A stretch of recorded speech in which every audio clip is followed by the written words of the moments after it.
Hello folks, hope you're having a good day today. Hey, today I want to take a look at Guyal of Sfere. This is the final of the short stories that's in this Dying Earth collection by Jack Vance in the mid-50s. This puts Jack Vance on the map in a major way. It's a big, impactful thing in fantasy science fiction. It is a post-apocalyptic fantasy world that has had some apocalyptic things that have happened. It's still science fiction. It's still a science fiction world, but it has magical items, demons, and that sort of thing that are part of the world. It's incredibly powerful. It's incredibly impactful. From this collection and this world, we have gotten things like the Vancian style of magic and magic telling, many magical items. This sort of idea of magic is weird and bizarre. And worlds that have magic in them are weird and bizarre. And one of the things that his world does is it kind of disassociates itself from mythology and legend. So it's not like, a J.r.r. Tolkien or or somebody earlier, somebody like Lord Dunsany, for example, who's the King of Elfland's daughter, who feels very much like a fairy tale. Like an adult fairy tale, and J.r.r. Tolkien obviously too. And while The Dying Earth did come after The Hobbit, which was published in the 30s, The Lord of the Rings would not come along for about 4 or 5 years later. And so it's really fun, I think, to kind of go back and read some of these pre-Tolkienian fantasy works to see what it looked like, what the influences were, where they were going with the story. So you get a chance to read Jack Vance's Dying Earth. So take a look at it. It's a series of six connected short stories, connected in the sense that the characters that appear in them appear in previous ones, but there's a new sort of point of view character. In this world, most of the people are out for themselves. It's a very sort of decadent world. The world's about to end, and they all know it. It's near the end of its age. It shares that theme with some other folks like Clark Ashton Smith's Zoffique cycle, for example, which is also set in a similar sort of setting that he wrote for Weird Tales. But anyway, we're going to take a look at The Dying Earth, and particularly I want to take a look at the last short story in it. And it's more novella length. In my novel here, it's more like 55 pages long, and it's the longest story in here by far. It's about a third of the story of this book here for you. So it's Guile. And Guile is a very different kind of character than the normal person that you're going to find in The Dying Earth, and this sort of Jack Vancian character. He's much more curious when presented with the death and nastiness of the world around him. He's more interested in finding out things. He asks a lot of questions. He doesn't have some of the dark antithesis, the nasty things that are happening. These aren't major issues for him. One of the things that he actually does, so his dad, in order to kind of like show him the ways of the world in reality, is going to send him to the Museum of Man so that he can kind of see all the bad things that happened, all the things that man had happened, and all these evils that man had caused and were a part of. And so by doing that, having an opportunity to see all the issues, and of course there's going to be in ruins, because it gets near the end of things. He's going to go with some other folks, try to be protected from it, but ultimately he's going to be attacked.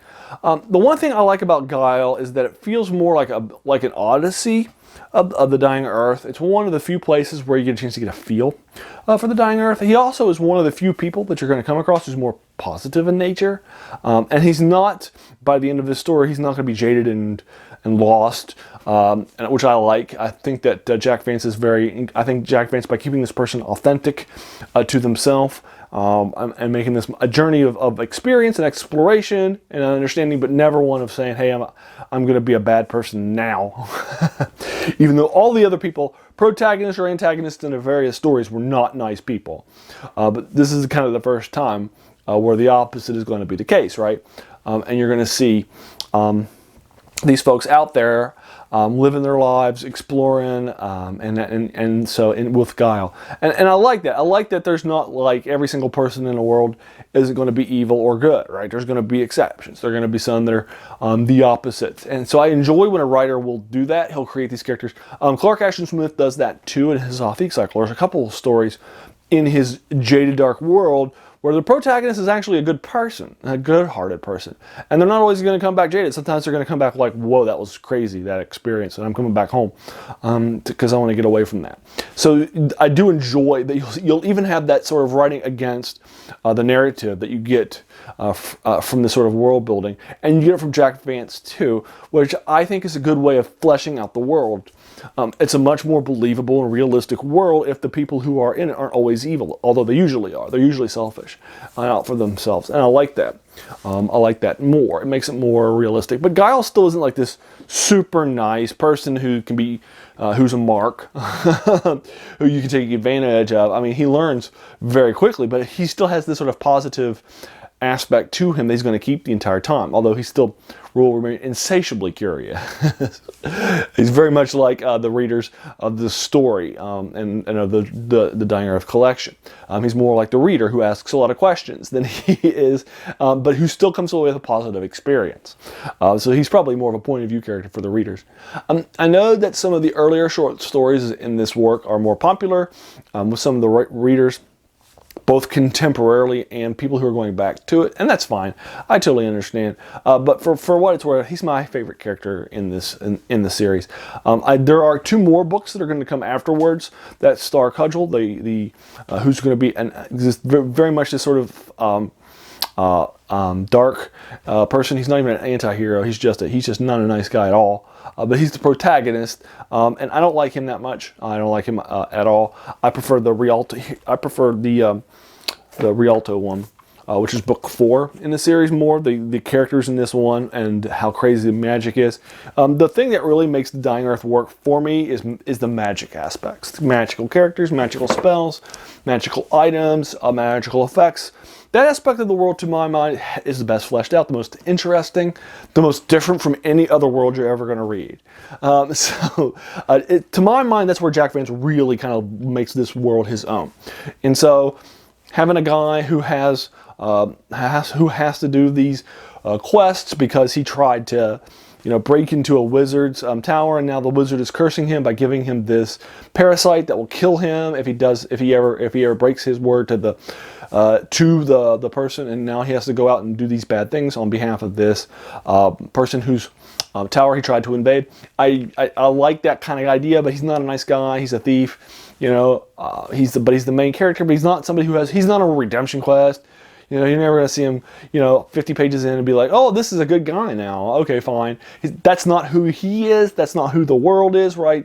So I prefer, the Rialto, the Marvelous, which at least has, while there certainly aren't good people, at least has a more detailed aspect of the world building. I think he's a more interesting protagonist. Much like Guile, there are some positive things to him, some positive aspects to him. So I actually prefer book 4 to books 2 or 3. Although, again, I know some people who are fans of the series, fans of Jack Vance, who love books 2 and 3 more than books 1 and 4. Because they just love Cudgel. They just really get Cudgel because they love the idea of this.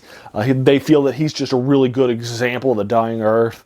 And Dying Earth characters, Dying Earth world, and which I would agree with. I think there's some good world building that happens. But my preference is I prefer books 1 and 4 over books 2 and 3. But that's my preference. Anyway, just briefly for you. But again, I'll leave you with Guile. It's a Jack Vance story. It's going to be 55 pages is not going to be a super fast read, unfortunately, because he's kind of a denser writer, kind of like a Michael Moorcock, who has 150 pages, but it's going to probably take you like 200 pages worth of reading, especially until you get his way of writing.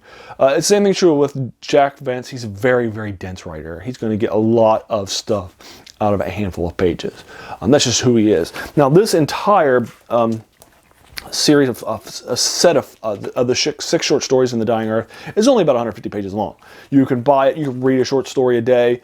Knock out this one. Probably about 90 minutes to 2 hours for the final novella, which I'm currently with Guile there for you. But again, if that's so I would recommend if that's something you want to get. But again, he's going to be denser, so I would expect not to go into a 55-page story thinking, oh, I'm going to be done with it in an hour. Because unless you are already familiar with Jack Vance or you've read it before, you're not going to, I don't think you're going to find it as brief a read as you might think going into a 55-page story. But anyway, there you are. I'll go ahead and leave you there with that. Hey, I'll link you to it in below in case you're interested in checking it out. Is there anything that you agree or disagree with? I try to keep my reviews my synopsis of them relatively spoiler free because I want to give you a chance to go and read it. In this case, I kept it very spoiler free for you because there's a lot of fun things that happen in the story, so you can go check it out. below. And if you like this video, there's no reason not to hit that subscribe button. There's going to be a whole lot more of these sorts of reviews to follow, where I try to unpack classics in fantasy, science fiction, and horror. And in this case, this is a classic of fantasy and science fiction as part of the dying era of genre for you, post-apocalyptic fantasy. So there you are. And also, hey, if you watch this video all the way to the end, I just want to thank you for taking some time out of your day. We all have busy days, busy lives, and so many things happening, and so many things in our lives that we really kind of pulling us in all these different directions.